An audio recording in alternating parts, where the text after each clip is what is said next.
Bonjour, Jacinthe Laforte, la créativité à l'action. Aujourd'hui, une vidéo sur l'importance, encore une fois, de l'art et de la création, l'importance d'écouter nos aspirations créatives. Je fais cette vidéo parce que parfois les gens, une partie de leur blocage réside dans le fait qu'ils croient, consciemment ou non, que c'est pas vraiment important de répondre à ces aspirations-là.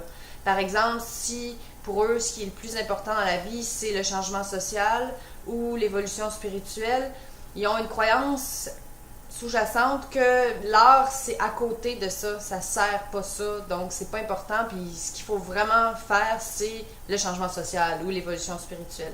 Et pour moi, tout est relié et l'art est au cœur de tout ça. Nos aspirations créatives sont au cœur de tout ça. Pourquoi? Parce que c'est la force de la vie qui pousse en nous de la même façon qu'elle va faire pousser une plante à partir d'une petite graine. C'est la même vie qui pousse en nous et qui n'est pas dissociée du changement social ou de l'évolution spirituelle, par exemple. Donc, c'est un continuum, la vie. C'est un des principes de base de l'écologie. Tout est interrelié. Alors, si on a en dedans une force qui a envie de s'exprimer par le chant, la peinture, la littérature, la danse, c'est la même vie qui veut aussi se manifester ailleurs dans d'autres domaines. Donc, quand on y répond, on participe à cet écosystème-là de l'humanité et au-delà. Alors, moi, je crois de plus en plus même que les artistes, ce sont des chamans qui s'ignorent. Qu'est-ce que ça fait un chaman?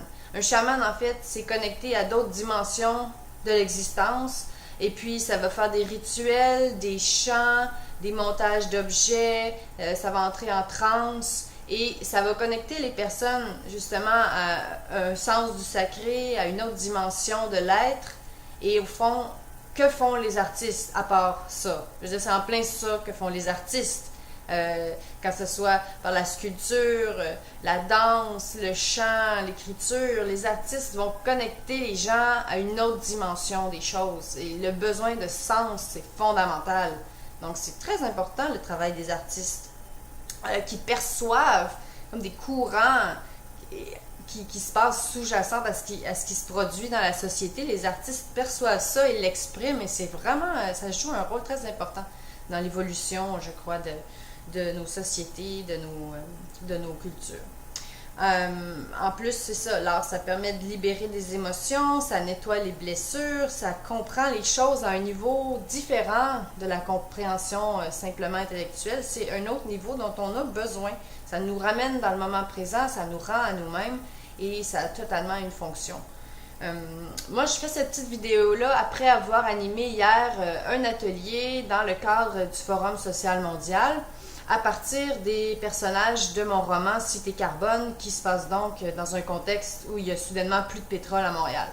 Alors, donc un atelier dans un contexte très militant par une littéraire, une créative comme moi, et je vous dis que mon censeur se faisait joyeusement aller avant de m'y rendre, de me dire, ben voyons, je suis même pas une experte dans le sujet, j'ai rien à dire, je connais rien, je peux même pas leur donner un chiffre sur la fin du pétrole, je les ai toutes oubliées, les recherches que j'ai faites, je m'en rappelle plus.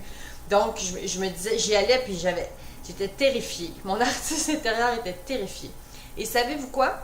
Les gens qui sont venus à l'atelier m'ont dit, certains sont venus par hasard, d'autres sont venus en me disant, j'ai aimé que ce soit une écrivaine qui donne l'atelier, je me suis dit, ça va nous donner une perspective différente des choses. Et ma faiblesse finalement de ne pas savoir des chiffres, des données, de ne pas pouvoir leur donner des informations, ça a été la force finalement de mon atelier. J'ai amené les gens à faire un brainstorming, à s'imaginer qu'est-ce que ce serait si soudainement il n'y avait plus de pétrole. Donc ensemble, on a fait ce remue-ménage-là et ensuite, je les ai invités à écrire à partir d'un des personnages, à se mettre dans la peau d'un des personnages et à imaginer leurs pensées, leurs émotions, quelles seraient les difficultés, les peurs qu'ils vivraient dans ce contexte-là. Et les gens ont beaucoup aimé participer, ont beaucoup aimé jouer et se mettre dans la peau. Quand qu'on crée ou qu'on soit en train de recevoir une œuvre d'art, cette identification-là au personnage, ça a une fonction vraiment très importante pour comprendre puis pour ouvrir notre conscience à toutes sortes de réalités, que ce soit des réalités sociales ou simplement nos réalités humaines. On a besoin de s'identifier, d'entendre des histoires pour se comprendre comme être humain. Et puis, la création, c'est aussi un espace de liberté. Il y a une des participantes à l'atelier hier qui m'a dit que cette approche-là par la création littéraire, ça évitait un des écueils qu'elle rencontre souvent quand elle essaie de sensibiliser les gens à différentes problématiques sociales, c'est-à-dire que les gens se sentent coupables puis se ferment. Et là, donc, d'y aller par une approche d'imagination, d'identification à un personnage, ça avait créé de l'ouverture. Et si je vous dis tout ça, c'est que ça m'a vraiment émerveillée de voir la puissance de la création et le rôle que ça peut avoir, même dans le changement social, même dans le travail pour un monde meilleur. La créativité a grandement sa place. C'est pas une décoration là, sur le programme.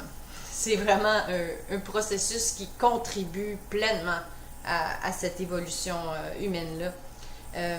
Puis aussi à toucher les cœurs, mobiliser les gens dans le sens profond des enjeux. Et donc, aussi, par ailleurs, mon livre, moi, ça se passe dans un contexte où il n'y a plus de pétrole et dans un contexte moins énergivore, vers lequel je crois qu'on se dirige nécessairement comme humanité dans les prochaines années, que ce soit dans 20 ans ou dans 100 ans. C'est sûr qu'on va aller vers un monde moins énergivore. Donc, on va être amené à faire beaucoup plus appel à nos ressources locales, nos ressources individuelles et collectives, mais aller aussi chercher notre voix intérieure, notre intuition pour pouvoir se diriger dans cette vie-là qui veut vivre, donc qui nous indique où aller, comment faire. Et on est assez déconnecté dans notre monde industrialisé, mais là, je crois donc que d'apprendre à écouter cette voix-là, être à l'écoute de nos aspirations profondes et créatives. Puis la créativité, c'est l'art, ça se manifeste dans tous les domaines. La vie va être beaucoup plus créative quand on va être amené à cultiver nous-mêmes notre nourriture, puis à régler nous-mêmes nos problèmes, plutôt que de s'en remettre à un grand système industriel qui décide de bien des choses pour nous. Alors, je crois donc que cette faculté-là d'intuition, de créativité, c'est un atout incroyable qu'on gagne à développer dès maintenant, puis qui va être très utile dans les prochaines années pour l'humanité. Et en plus, pour finir, un artiste bloqué, c'est une personne frustrée. Et ce mécontentement-là va se manifester d'une façon ou d'une autre dans son entourage. Alors, quand on dit que la création, là, ça contribue à la paix dans le monde, mais c'est très immédiat, parce que si vous vous occupez de votre aspiration créative et que vous faites votre création, ben, il y a des chances que vous allez être une personne plus agréable pour le monde autour de vous. Et donc, la paix dans le monde va être immédiatement plus grande. Alors voilà, c'était ce que j'avais envie de partager avec vous aujourd'hui sur l'importance de l'écouter, cette aspiration-là. Et encore une fois, si vous avez besoin d'un coup de main pour le faire, je vous invite à jeter un œil aux ateliers, à l'accompagnement qui est possible pour ce faire. Bientôt plus d'informations sur le site, sur les activités à venir. En fait, allez voir le site, il va être mis à jour constamment sur les activités à venir. Merci, à bientôt.